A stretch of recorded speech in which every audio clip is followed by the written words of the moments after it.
said, it asked me if I wanted to update. And I say yes. And it's like, it was at that point I realized I hadn't gotten any phone calls since then. Oh, it's so nice. They're real, so great.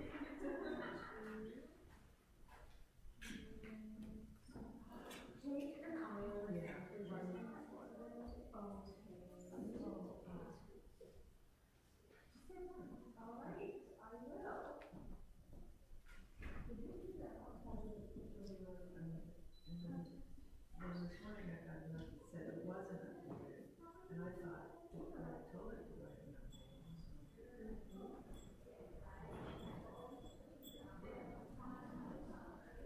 Oh, you look very prepared. Thanks. How are you feeling? It's happening. It's happening. Yeah, but an hour and a half from now, it'll all be over. That's right. I love this jacket. Thank you. Wow. It's from an Etsy shop in India. Oh, that's really cool. I mean, it's cool fabric, but it's a really cool cut. Nice. Well, is there anything I can do? No, right. I think we're just ready to quit it. I would think so, but I'm thinking it's an error. It would be an error when I went anyway. Yeah. Because I also Show up here. and I have plenty of my page. Lay out the readings. Yeah. Yeah, I just wondered. Josh is gonna do the reading, Jenny does the chalice, spit out, and Jerry's.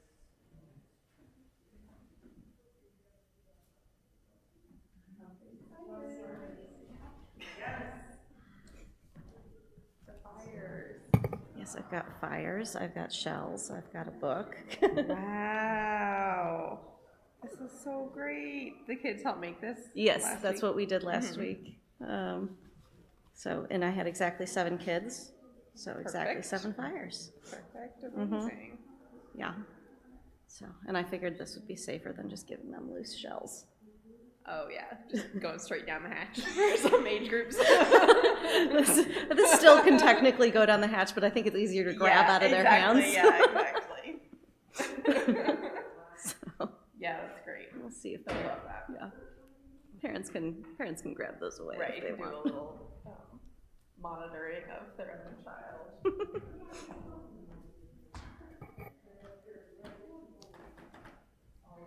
Oh, our chalice is back. I forgot. Yeah.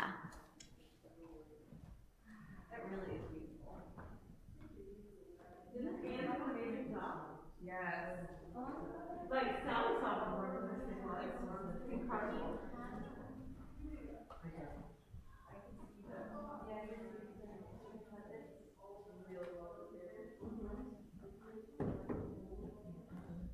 I know. That's what I was gonna try.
gosh. I was looking at the Danish parts here.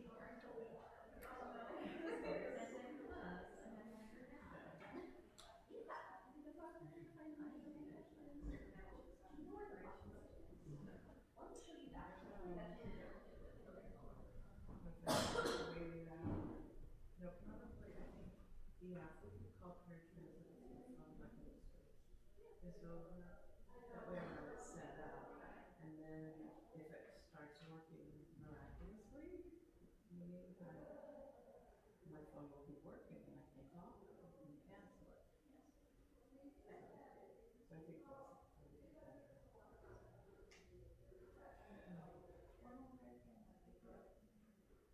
I tell them when I'm ready to leave at 11:45, so like at 11:30. And then,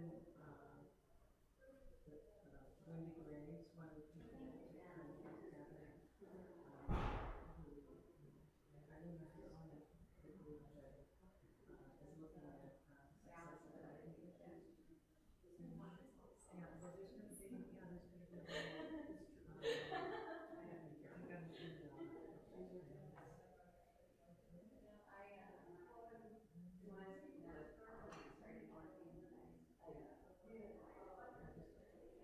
I got an email.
Does it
This is just a test. Please ignore me. Continue with your delightful conversations while I test the microphone.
Welcome to the Unitarian Universalist Church of Urbana-Champaign, where our mission is to build community, seek inspiration, inspire justice, and find peace.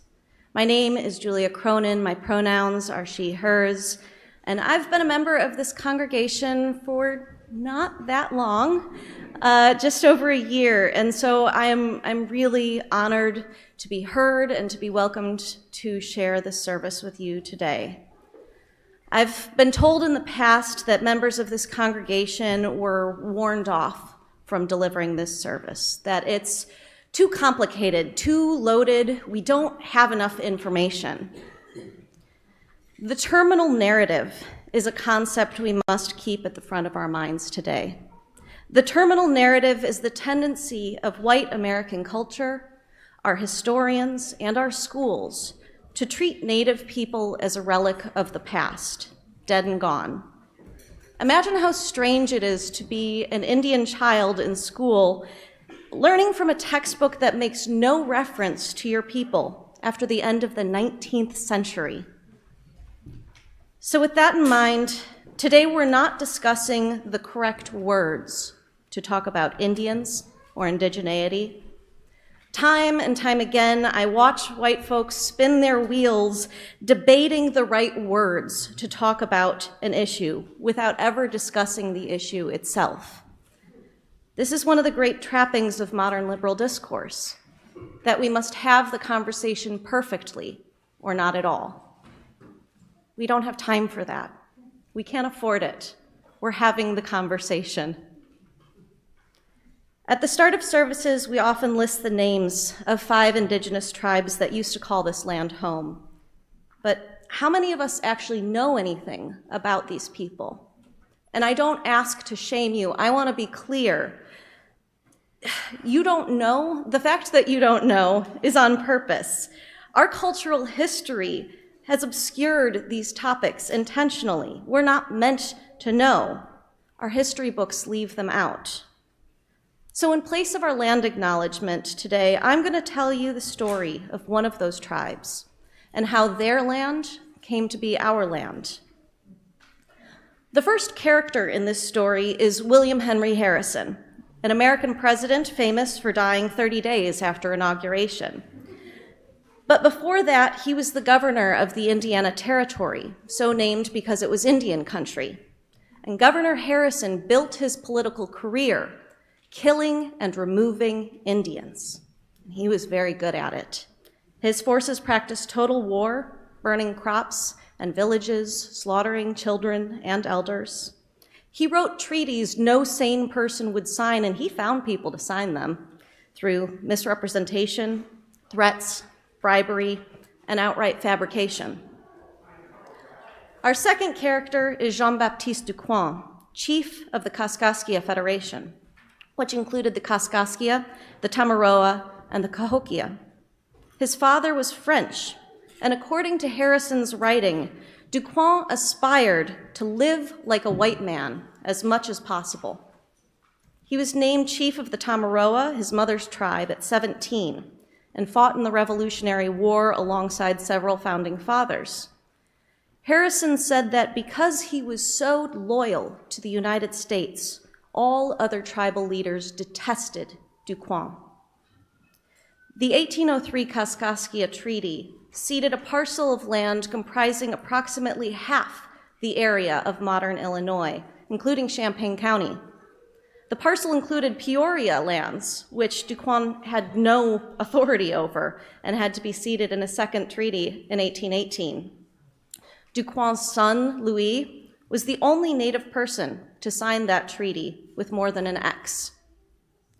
In exchange for half of Illinois, including fields that would soon become some of the richest farmland in the world, the Kaskaskia Federation received 350 acres near a town so muddy and flood-prone that today it has a population of 13. More than a quarter of the land reserved for all Native inhabitants of half of Illinois was reserved for Ducoin and his family. And a suitable sum of all payments guaranteed to the tribe were reserved for Ducoin. When the U.S. broke the treaty, the tribe was removed again to Oklahoma, and all 350 acres were granted to his daughter, Ellen, his only child allowed to stay, and the only one married to a white person.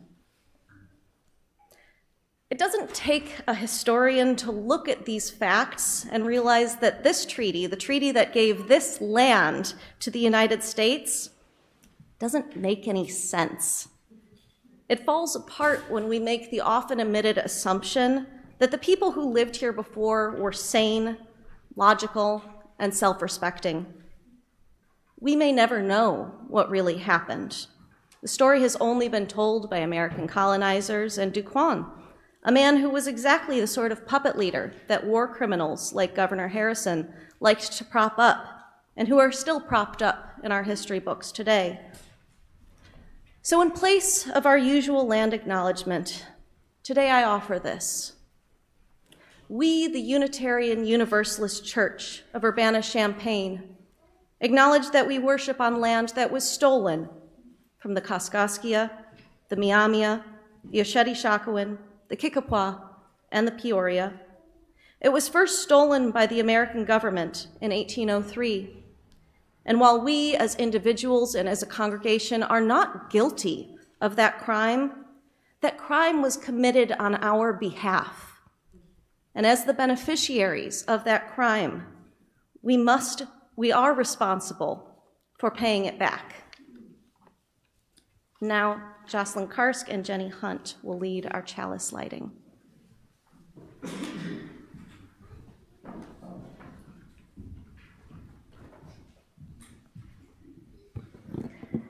We light this chalice with words from Dakota activist and poet John Trudell.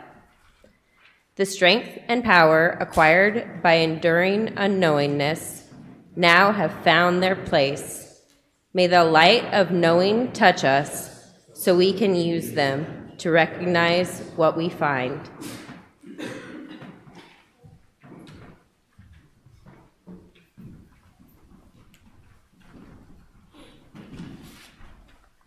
I should mention that we had a few technical difficulties this morning, and Kate has very graciously stepped in to run the ship. So if we end up not having video at any portions of the service, that's what's going on. But it's going to make this very interesting. We're learning a new hymn today. And it's a hymnal arrangement of a song by Lakota music legend Robbie Robertson, who played in the band with Bob Dylan. And a lot of people don't know that he was Lakota. So I've only translated part of this song, and it may feel like a lot of parts of the service foreign to you. And if you feel uncomfortable or out of place with anything, I welcome you to give it its place, and to acknowledge that it's not foreign. It's actually the opposite. So we'll do this as a call and response. I think a few people have lyric sheets, so. We shall know. Oh, nope, that's not the right verse. Sorry. All right, here we go. When you watching yellow, a teo maquiayo, Wani watching yellow, a teo maquiayo. Let's do it all together. Wani watching yellow, a teo maquiayo. I wanna keep on living, Father.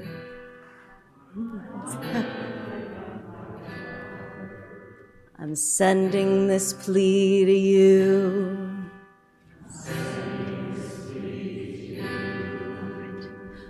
We shall know.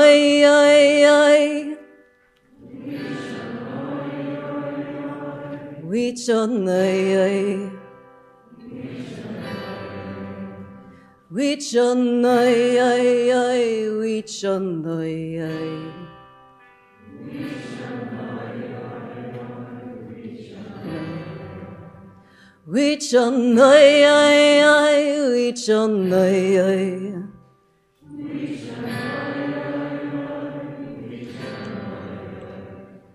A life to come, I want to be on that road.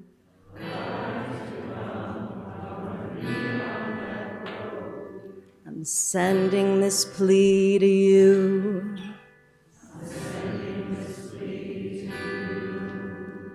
On Shimalayo, on Shimalayo.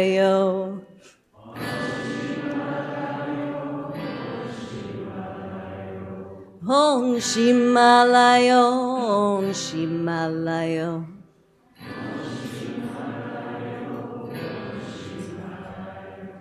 On Shimalayo, on Shimalayo.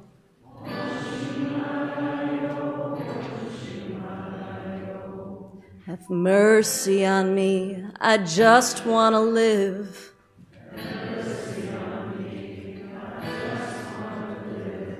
I'm sending this plea to you.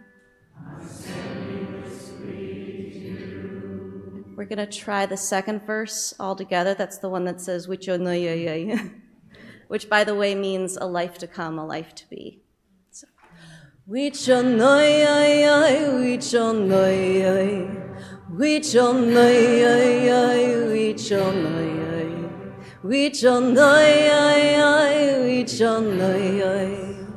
a life to come, I want to be on that road. I'm sending this plea to you. Thank you so much.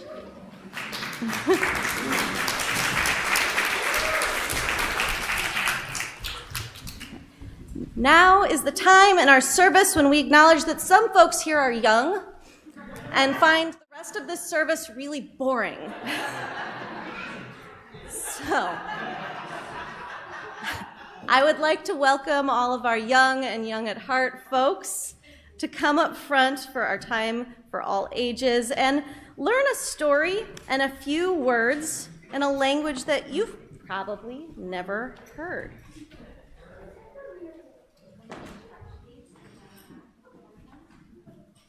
Okay.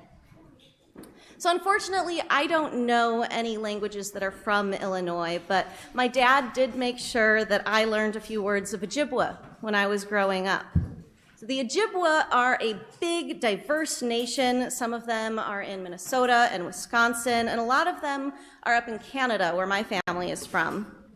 My dad didn't grow up hearing Ojibwe stories, and neither did his dad, but he got me this book when I was a kid, and you'll notice it's not really a good picture book. But that's not how my dad liked to tell stories anyway. He liked to read this book and then tell me the story as if he was remembering it from a long time ago.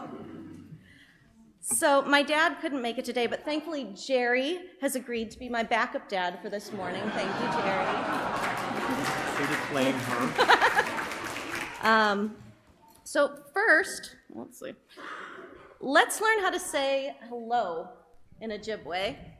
Some of my class got an advance notice on this, so hello in Ojibwe is buju. Can we all say buju to Jerry? Boo-you. Wow, that's great. And I would like to thank him for stepping up to help. So thank you in Ojibwe is miigwech. Can we say miigwech, Jerry? Miigwech.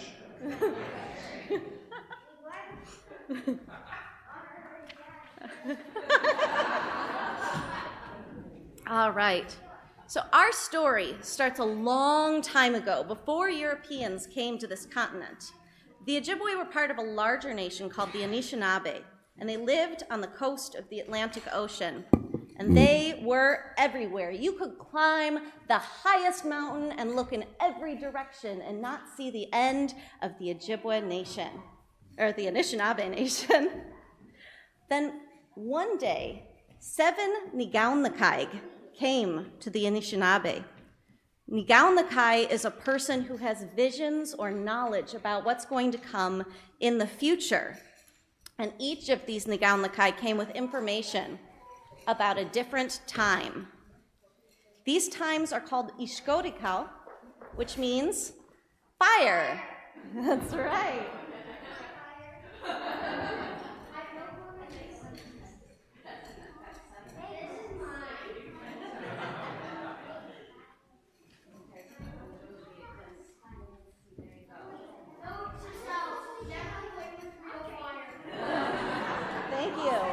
Thank you for that. It might be one foot.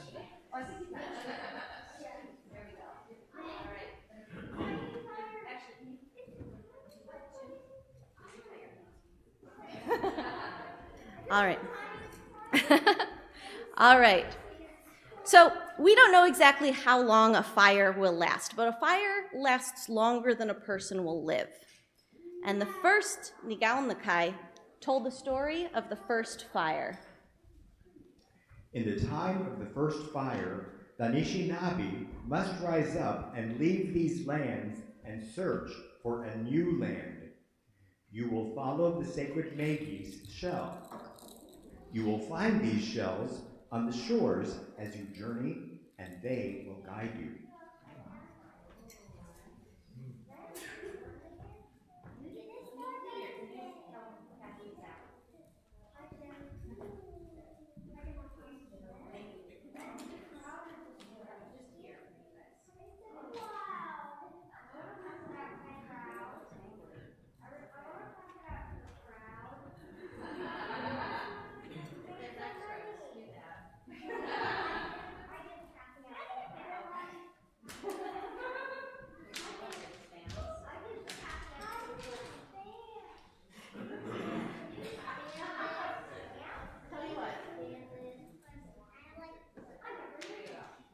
Okay. I'm leaving you guys to your own devices now. Okay. Now, listen up, because this is important. You will journey a long time for a long way. There will be 7 stopping places, but when the Magus shell appears, you must move on. If you don't move on, you will be destroyed. No. You'll know that you've reached the chosen ground because food will grow on the water there. The people were comfortable where they were. Some of them didn't want to leave, so they stayed behind. And they were on the shores of the ocean when the Europeans arrived, and they suffered the most. But when the Europeans arrived, the Anishinaabe still hadn't arrived at the chosen land because the time of the second fire will come before you reach the chosen ground. You will be camped by a body of water, a stopping and resting place, and you will lose the direction of the Magus shell. You will begin to forget your traditions, and your leaders will become weak. But a boy will be born during the second fire, and he will bring you back to your traditions so that you can find your way. And so, during the third fire, the Anishinaabe people will finally find the chosen ground and move their families there. And they did. Wild rice grows on the water, and that's why it's an important food for the Ojibwe today. There were 2 Nigaunlakai who gave the fourth fire prophecy together as one. The first one said, "A new race of people will come to this land, and they will have light skin. If they come without weapons, they are wearing the face of brotherhood, and they will bring a time of wonderful change and new knowledge. They will join with you and create a new nation." The second one said, "However, the light-skinned race may come wearing the face of death. And you must be very careful, because the face of brotherhood and the face of death look very much alike. If they come with weapons, they will harm you. If they come in suffering, They will be greedy for what you have. If they poison the rivers, they wear the face of death. The fifth fire will be a time of great struggle for all the nations of the land. You will be suffering, and people will come who will promise to save you if you abandon your traditions. If you accept this promise and you forget your traditions, the fifth fire will last a long time. And that's what happened.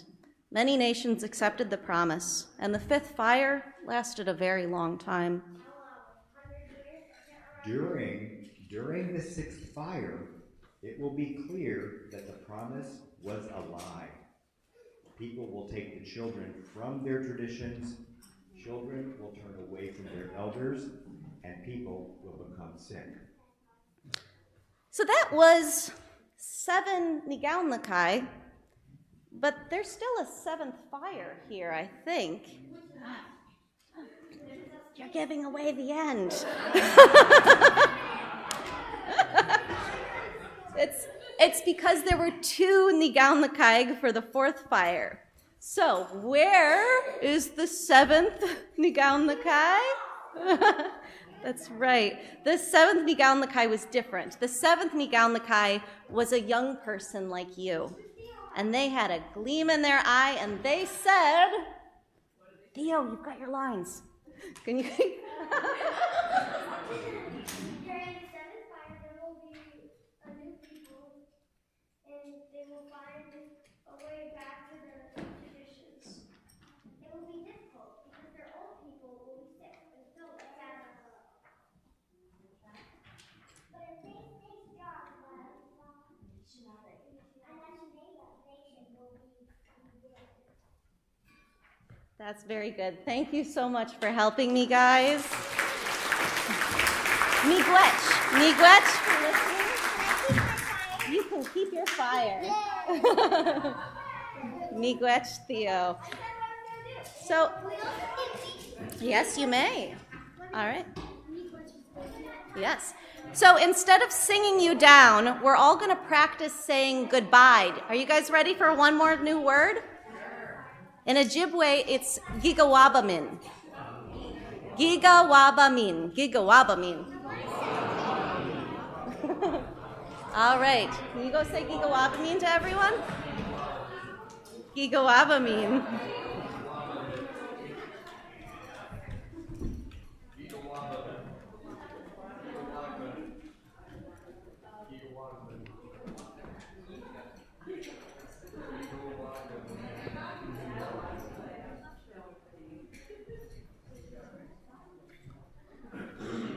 Here at UUCUC, we embrace the chaos.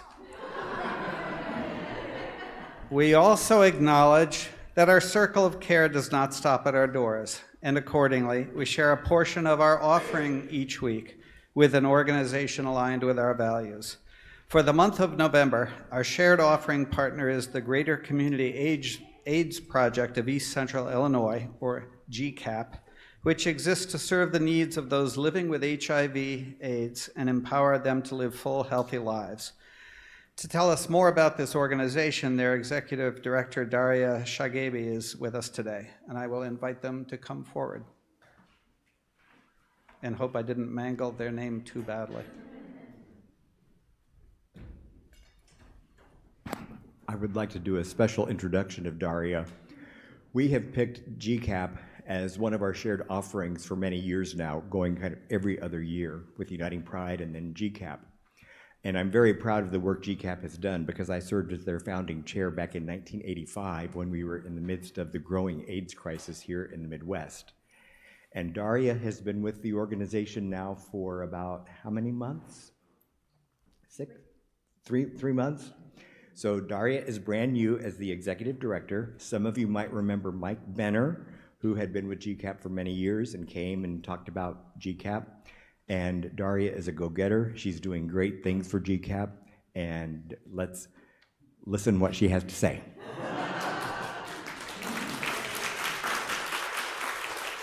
Thank you. Thanks, Jerry. I've actually known Jerry for years. I met him when I worked at Uniting Pride. And I'm really happy to be working at GCAP. I first started working with people living with HIV and AIDS, working at Uniting Pride of Champaign County. And I transitioned from Uniting Pride of Champaign County to the Public Health Department, working as an HIV counselor. And while I was working there, I got to experience firsthand the needs that people living with HIV and AIDS had. And I actually lost 5 clients working there to HIV and AIDS. And I'm gonna try not to cry. And when they passed, a lot of the things that they needed to live were very basic. Things like transportation to medical appointments, things like housing that we take for granted every single day, somebody to just pay their bills. One of my clients lived in Danville, and he needed to come here for life-saving medical treatment. And I couldn't take him because it was not a grant allowable expense. But now working at GCAP, I have donations that can pay for an Uber. We do also have a government grant that does not allow that expense. But because we are a 501c3, we can accept donations, and I can pay for people to have access to the medical transportation that quite literally saves their lives. So I am so happy to be in this role, so I can say, yeah, let me get you an Uber to your appointment. Let me keep your house from getting foreclosed on. Let me get you the formula that you need for your baby, since I know you cannot breastfeed because you're positive.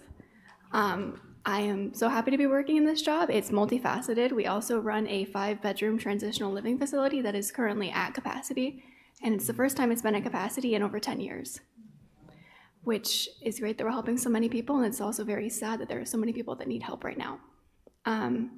We did just get a $2,000 grant to specifically help pregnant women living with HIV and AIDS, which currently is at an all-time high in Champaign County.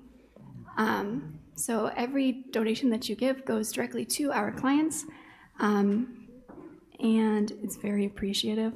Upcoming, we have, not this next week, but November 27th, which is a Monday, we'll be showing United in Anger, which I don't know how many people know that movie, but it's about the ACT UP protests, which is my favorite movie, because if you've ever heard the phrase bodies on the White House lawn, the ACT UP protests are the ones who actually did that, because Ronald Reagan was not letting people get their medication, and so they threw bodies on the White House lawn.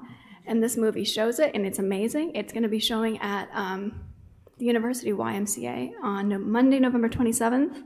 Please come, there will be free Wi-Fi. And we're doing that with Uniting Pride. Follow us on Facebook, and you can find out about that. We'll also be working with, where is it at? The Epicenter for World AIDS Day at Spurlock, and Jerry will actually be speaking, so come see Jerry, about how he helped found GCAP as well. And that is December 1st. So come and see all of the stuff that we have, and you can also make donations there. But we appreciate everything that you've done and that you've chosen us as a person to give your offerings to. We really appreciate it, and I'm glad that we can continue helping our clients. Thanks.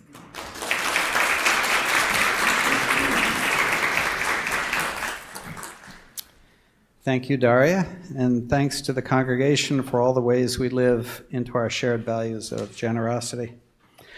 As we pass the plate today, we'll watch a video of Pia Cree, musician Buffy St. Marie. She performed this song on Unitarian Universalist Pete Seeger's Rainbow Quest in 1967. As you listen, imagine the bravery it took to sing this on national TV at the height of the age of the spaghetti western, and how radical these lyrics still feel, despite how far we like to think we've come since 1966.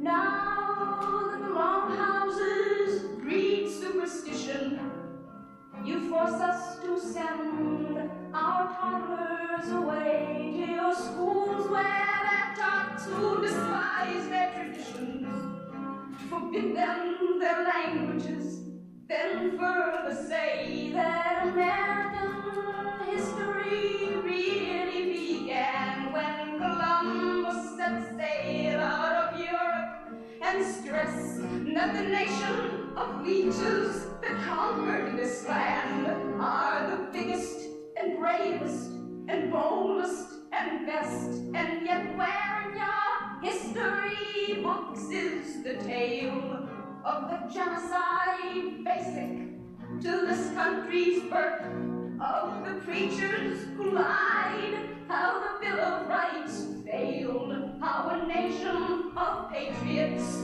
returned to their earth, and where will it tell of the Liberty Bell as it rang with a thud over Kinslow of mud, and the brave Uncle Sam in Alaska this year. My country, 'tis of thy people you're dying.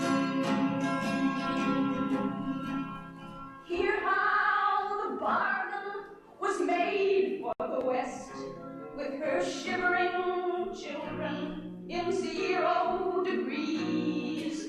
Blankets for your land, so the treaties attest. Ah, well, blankets for land is a bargain indeed, and the blankets were those Uncle Sam had collected from smallpox disease, dying soldiers that day, and the tribes were wiped out, and the history books censored. 100 years of your statesmen have felt it's better this way, and a few of the conquered have somehow survived. Their blood runs the redder, though genes have been paled, from the Grand Canyon's caverns to Craven's sad hills. The wounded, the losers, the robbed sing their tale, from Los Angeles County to upstate New York. The white nation fattens while others grow lean. Ah, the tricked and the evicted, they know what I mean. My country is...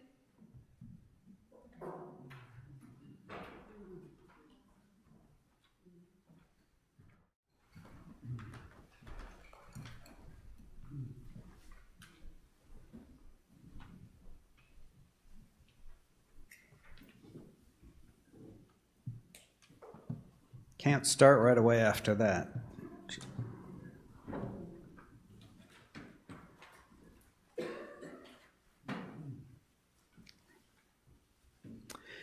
We know that as a community, we each bring with us both joys and sorrows when we gather. To deepen our connections, we share those joys and sorrows with each other, knowing that in sharing, our sorrows may be easier to carry and our joys more abundant. If you have a joy or sorrow you want to publicly share today, I invite you to complete a card which the ushers will bring to you, or you can find in the back of the pew, or you can pull out your phones if you're in the room or online and submit an email to joysandsorrows@uucuc.org. We'll sing together our blessing song, May the Long Time Sun, and if you wish, you may come forward during the song and drop a stone for your sorrow or a petal for your joys in the water bowl on our chalice table. May the act of sharing together bring us comfort.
All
There's a lot of mix today. We'll start with a joy from Angie Urban. Thank you to my fellow teammates and friends for a wonderful luncheon last Sunday through the International Justice Team. We raised over $600 for our 2 partner churches in Romania and India due to the congregation's donations and kindness.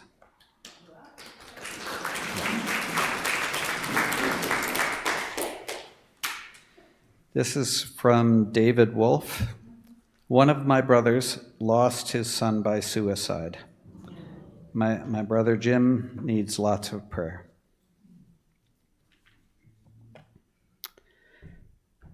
From Beth Simpson, may all people who've had COVID know peace, especially those who have had long COVID. From Maureen Warren, filled with rage and grief that settler colonialist powers, including our own government, are supporting the genocide unfolding in Palestine. From Isabel Osorio, a joy to be alive during such a time, a sorrow that I am one whose family had been erased from so-called American history. From Allison Bell, a bittersweet joy. Today, our foster son, Adil, will be moving to his adoptive home. We will miss him, but we're so glad he is already so cherished and loved by his new family. From David Gross, a joy. Tomorrow is my 80th birthday. Same day as that of President Joe Biden, but he is exactly 1 year older. I am retired. He is still employed.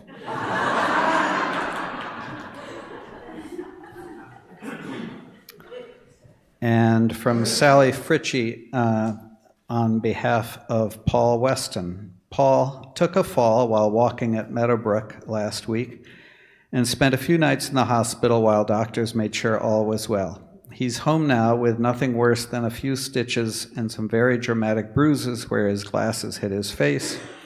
He appreciates your kind thoughts and will forever be grateful for the pair of strangers who stopped at Meadowbrook to help him after his initial fall, and he'll be back with us as soon as he can face himself in the mirror. Paul, where are you? Yeah. Thank you for coming, Paul. And now we'll get on to the main business.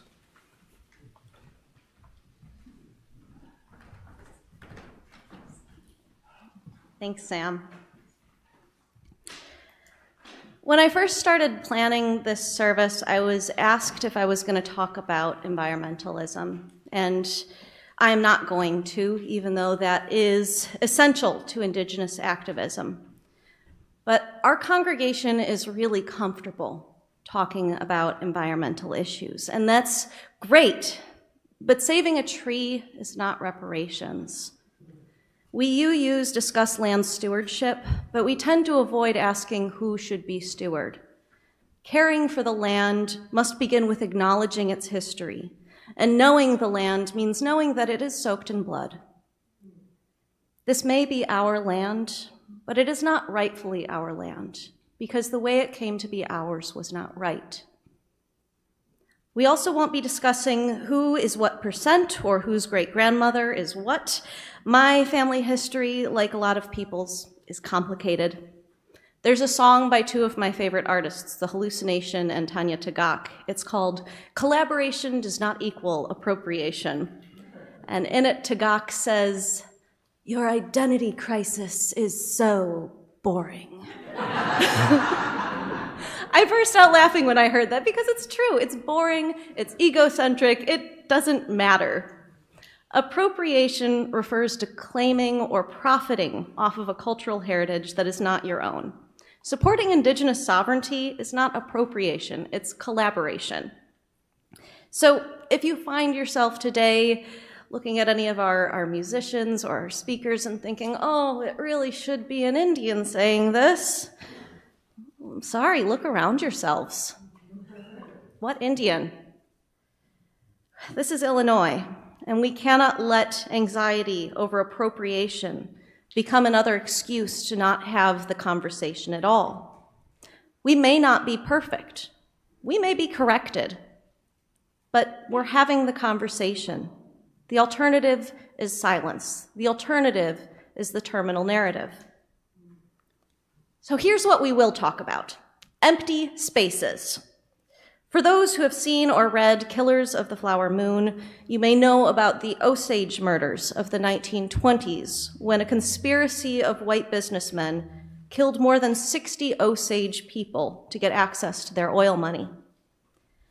Dennis McAuliffe, the descendant of one of the victims, wrote a memoir about trying to solve his grandmother's murder. I did not prove who killed my grandmother, he wrote. My failure was not just because of me, though. It's because they ripped out too many pages of our history. There were just too many lies, too many documents destroyed. This is, in many ways, the shared history of all Indigenous people the world over. When facts are determined by the oppressor, the oppressed find themselves saying again and again, we just don't know. We will never know what really happened. The words of our chalice lighting today and our next reading come from someone who understood these voids in truth and reality quite well. You use the phrase prophetic people. It's in our 6 sources, which you can find printed in the front of every hymnal. We draw inspiration from the words and deeds of prophetic people from history. Well, if we want to talk about prophetic people, we should talk about John Trudell. He was a Santee Dakota leader of the American Indian movement and was instrumental in the Indian occupation of Alcatraz Island in the 1970s. In 1979, he led a march to the headquarters of the FBI in Washington, D.C., and burned an American flag on the steps in protest. That night, less than 12 hours later, his home burned to the ground with his 3 children, pregnant wife, and mother-in-law inside. The federal government says it was accidental. This is another one of those things where the facts will never be sufficient, where we will never know for sure. But we do kind of know, don't we? The next year, 1980, 43 years ago, Trudell gave a series of speeches, and he repeated many of the same sentiments in each, in different variations. The following reading from Margaret Lovell is a selection pieced together from 2 of those speeches, We Are Power and Take Back the Earth.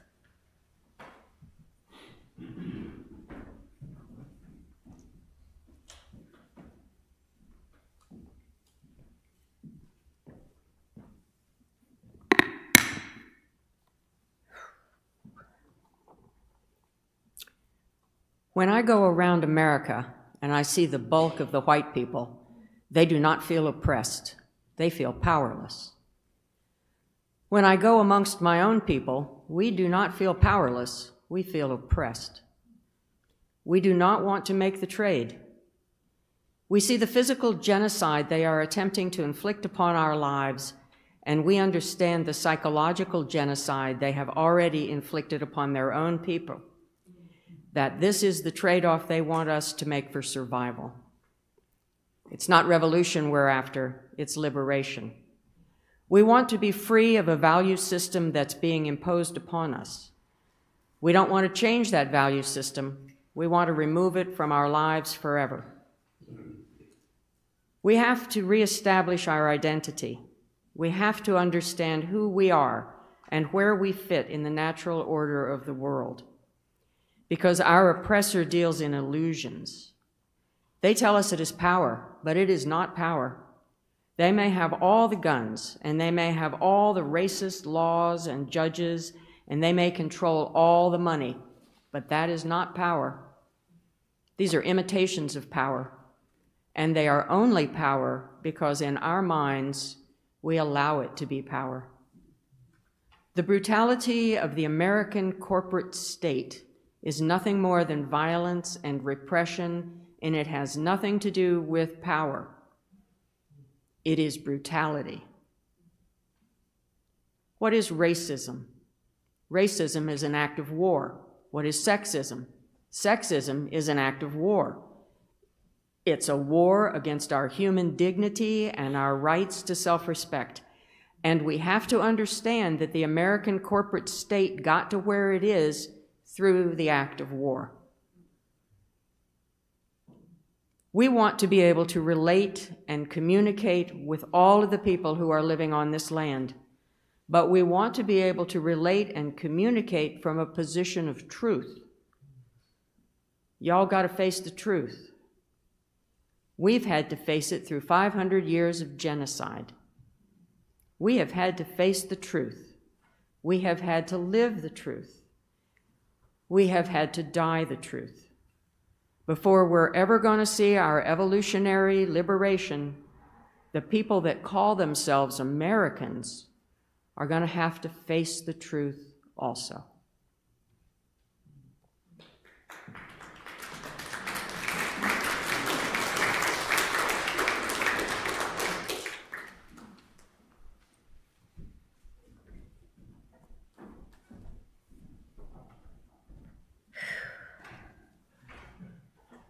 A declassified FBI memo from the early days of Trudell's activism said, "He is extremely eloquent, therefore extremely dangerous."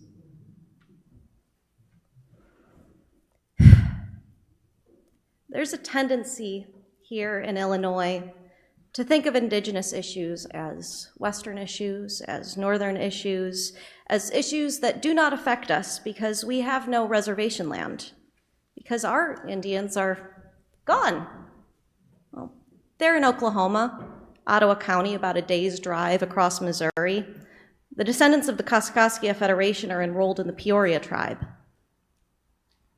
One thing I really admire about the Chambana community is our strong support local mindset, that community ethos. But what does it mean to support local when part of the community has been forcibly removed from this location? What would it look like if we expanded our concept of local community to include Indigenous people wherever they may be? It's another sort of empty space that needs speaking to, right? Just because they did a really good job of clearing this place out, that doesn't mean we get to not talk about it. And it doesn't mean we don't have Indigenous rights issues right here at home. Illinois is the 5th largest repository of Indigenous human remains. As of this fall, our institutions are in the possession of the remains of 13,000 Native people out of 209,000 nationwide. Governor Pritzker recently signed a bill that will allow these remains to be buried here in Illinois after their exiled descendants fought back, pointing out that shipping those remains to reservation lands outside the state was essentially a second Trail of Tears. Leonard Peltier, a Lakota Anishinaabe activist and a political prisoner these past 46 years, said, "Our dead keep coming at us, a long, long line of dead, ever growing and never ending. To list all their names would be impossible, for the great, great majority of us have died unknown, unacknowledged. Yes, even our dead have been stolen from us, uprooted from our memory, just as the bones of our honored ancestors have been dishonored by being dug up from their graves and shipped to museums to be boxed and cataloged and hidden away in file drawers, denied that final request and right of every human being, a decent burial in Mother Earth, and proper ceremonies of remembrance to light the way to the afterworld. Yes, the roll call of our Indian dead needs to be cried out, to be shouted from every hilltop in order to shatter the terrible silence that tries to erase the fact that we ever existed. We spoke at our All Souls ritual about the power of being able to honor our dead, to speak their names. That this power was taken from so many, it's hard to reconcile, but we have to try. We have to do the work. I won't give the false impression that Indigenous sovereignty is easy or safe to talk about. It's never been safe to talk about. People have lost their livelihoods, their freedom, their families, and their lives talking about them. These things weren't left out of your history books as an oversight.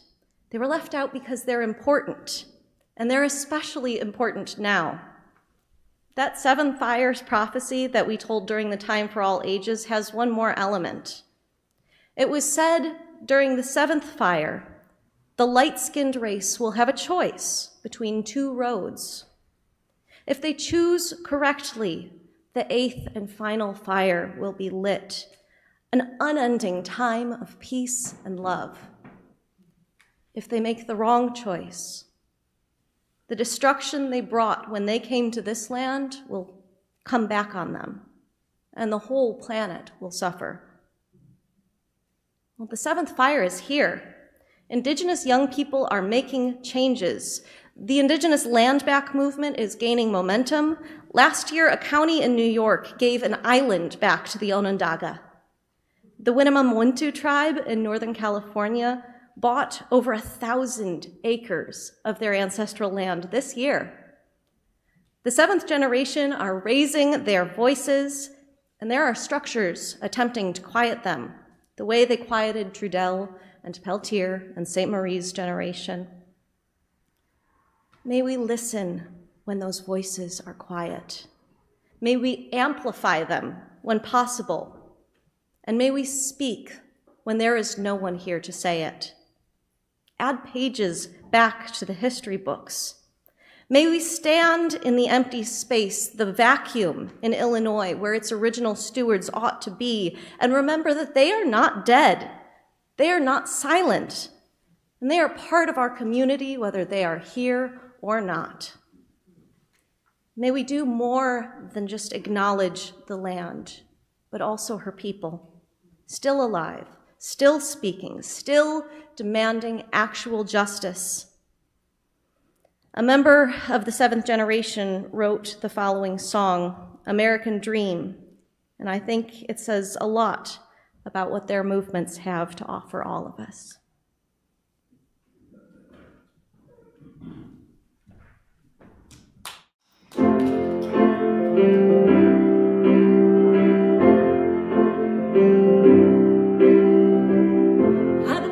About the news, Daddy leaves it on all day through. I've been thinking about the wars. To be honest, I can't take it anymore. I hear you every day, the awful words you say, but hate can't be the face of the American dream. About my life, how one day I want to be a mother and a wife. I've been scared of that thought too. The world of struggle, what are we gonna do? I hear you every day, saying it's gonna be okay, that hate can't be the face of the American dream.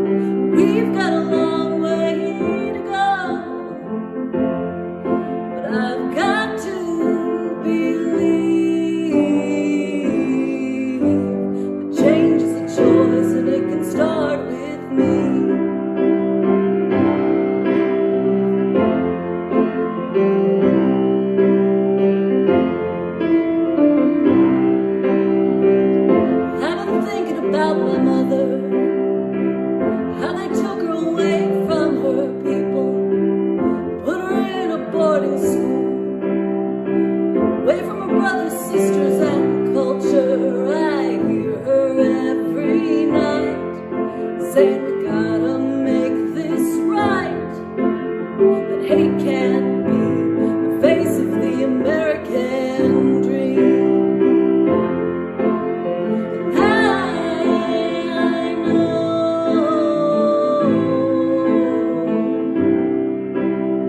we've got a long way to go, but I've got to believe that change is a choice and it can start with me. That change is a choice and it can start with me. That change is a choice and it can start with you.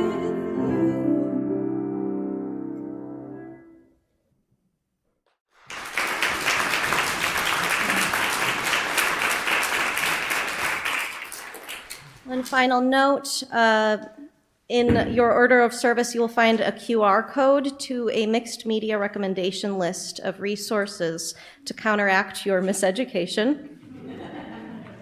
It's time to face the truth. It's time to start filling in those lost pages of our history books. Now we will extinguish our chalice with words that are on one of these pages. Here we go. Words from Reverend Elizabeth Selly-Jones. We extinguish this flame, but not the light of truth, the warmth of community, or the fire of commitment. These we carry in our hearts until we are together again. And then we're going to do a recessional song. We're just going to do that second verse from the Peyote Healing song, the one that said, "We shall know ye." I think that's the easiest one to remember. We shall know, we shall know, we shall know, we shall know, we shall know, we shall know.